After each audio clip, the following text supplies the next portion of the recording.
नक्कीच खूप उत्सुकता आहे। 18वी लोकसभेमध्ये उद्या आम्ही शपथ घेणार आहे। मी सर्वात खालची जे संसद आहे, ग्रामपंचायत ते डायरेक्ट लोकसभा असा माझा प्रवास आहे। तर उत्सुकता खूप मोठी आहे। नवीन संसदेच्या संपूर्ण या आता कार्यकाळामध्ये तुमचे प्रायोरिटीचे विषय कोणकोणते असतील, कोणकोणत्या मुद्द्यांवर तुम्ही संसदेमध्ये बोलाल?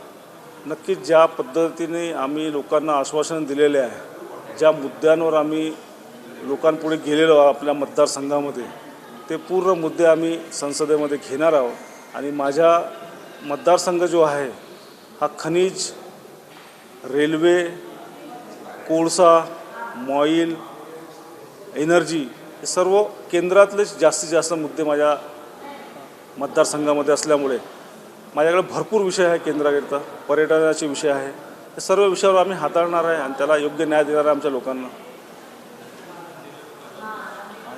नागपूर ग्रामीण म्हणून आपल्या मतदारसंघाकडे बघितलं जातं।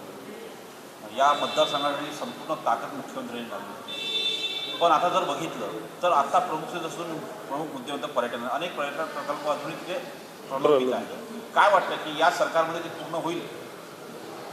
सरकार कुणाचीही असो, आपलं ध्येय उद्देश हा क्लिअर आहे की जनतेकरिता आपण निवडून आलेलो आहे आणि जनतेला न्याय द्यायचा आहे।